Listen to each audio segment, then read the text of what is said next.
Howdy, I'm Elmo Lee. Welcome back to my channel. I hope everyone is having a great day.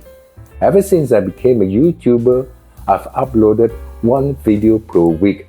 You would have noticed I featured many places in Malaysia. Unfortunately, I'm running out of good places to feature food. So today, I've decided to stay home but still need to make this episode. Although it's not exactly on food but somewhat related. You see, we focus on food not just out of appetite but to satisfy our needs. A good diet can improve our sexual stamina by providing essential nutrients and improving blood flow. I hope you can see the connection in this video. Long before Viagra, people around the world and throughout history used aphrodisiacs to boost health and improve fertility.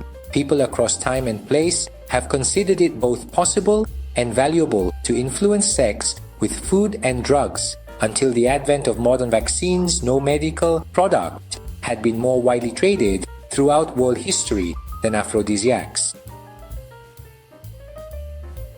References to aphrodisiacs are found in the medical sources of ancient Egypt, Greece and Rome, of pre-modern China, India and the Middle East, and in traditional pharmacies of several African and South American cultures.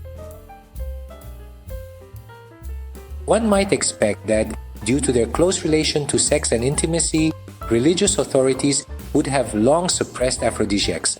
But in fact, this is not the case. Aphrodisiacs were systematized as a class of substance in elaborate detail by the apothecaries of the Islamic, Judaic, and Christian worlds in the medieval and early modern era. For instance, they were broadly accommodated within the worldviews of the monotheistic religions.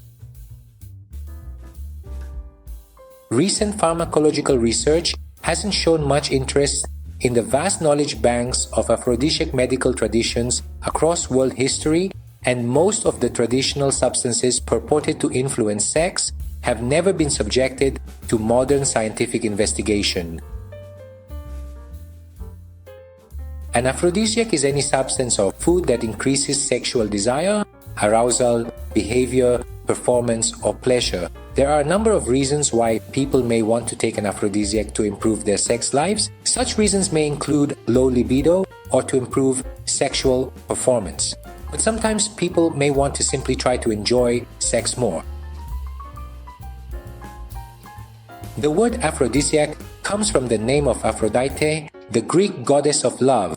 Aphrodisiacs have been used and sought after for thousands of years and have often been made from everything from minerals to food to plants.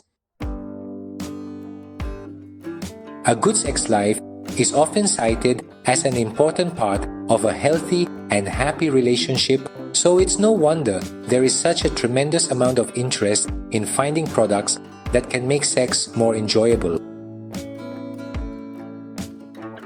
Sexual problems aren't the only reason why people might turn to aphrodisiacs.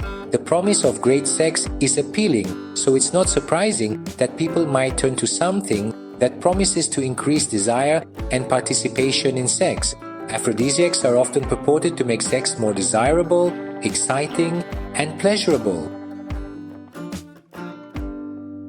What triggers female arousal? Sexual interest or desire may be triggered by thoughts, words, sights, smells, or touch. Desire may be obvious at the outset or may build once the woman is aroused. Is kissing an aphrodisiac? Salivary hormones exchanged in a French kiss, such as testosterone, can boost libido. This effect can be meaningful when even small amounts of testosterone in men's saliva kissing are transmitted to women. In women, testosterone controls all aspects of sexual function, from libido to arousal to orgasm. Sex and how to make it better has long been a topic of study, and a much needed one. 43% of women and 31% of men report having sexual dysfunction. From ancient fertility deities to modern erectile dysfunction drugs, we've literally tried every so-called miracle cure in the pursuit of great sex. Aphrodite are any food or drugs that arouse sexual desire or pleasure. But despite their long-standing history, the limited scientific research done on natural libido boosters has produced little clinical evidence supporting their effects. Most recently, a team of scientists reviewed approximately 50 studies done on the most popular animal and plant-based aphrodisiacs and over-the-counter supplements on the market. Here's what their findings, the health authorities, have to say about which ones pack the potency they claim. The first item on the list is oyster, because they believe 50 oysters a day to boost his virility and sexual stamina. Why? Because they contain zinc, which is essential for testosterone production. They also contain certain amino acids and serotonin, two factors linked to feeling pleasure. However, research has failed to connect the mollusks with actually enhancing sexual drive. The second item is ginseng. This herb is already a popular herbal remedy, but preliminary studies show that it may help with erectile dysfunction. Research on its effect on women is limited, but one type, Korean red ginseng, has been shown to boost sexual arousal in menopausal women. Ginseng is generally safe but may cause insomnia. Next is chocolate. Even the early Aztecs believed chocolate boosted virility. It does contain components linked to increased serotonin production, which was believed to boost desire. Heartbreakingly though, scientists found no evidence to support this claim. When they compared chocolate consumers and non-consumers, there was no difference. But don't throw out your chocolate bars yet. There is still evidence that it has other benefits, from increasing heart health to boosting memory. Then there's maca. It is the root vegetable native to Peru's Andes region, which has been used for centuries for fertility, arousal, and hot flashes. It's typically taken ground up in pill or powder form. Researchers found a few promising studies that indicate it might help healthy menopausal women with sexual dysfunction, as well as men with erectile dysfunction. While they acknowledge that more research is needed to determine dosage, they did find that maca is generally considered safe. But remember, the FDA does not review or approve any dietary supplements for safety or efficacy. For centuries, honey has been attributed with injecting romance into marriages. The term honeymoon is rumored to have originated in 16th century England with the newlywed tradition of drinking mead made from fermented honey for a month after their vows. Unfortunately, no reliable studies prove its aphrodisiac effectiveness. Of course, there's ginkgo biloba.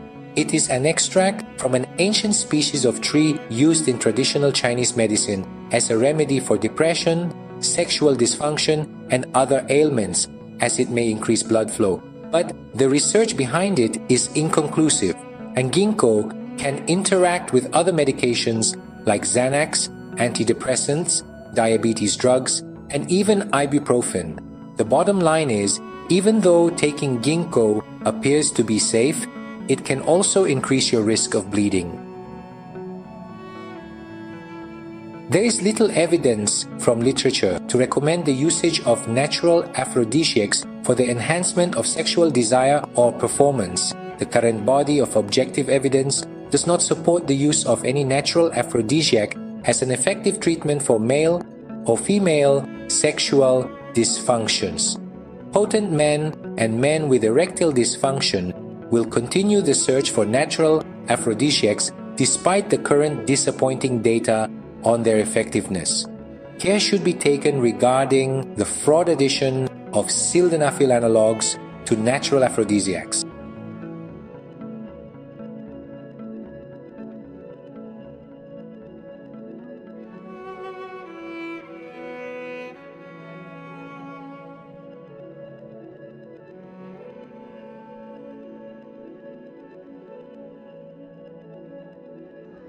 If you like this video, please give me a thumbs up, share it, and consider subscribing if you haven't done so. Thank you.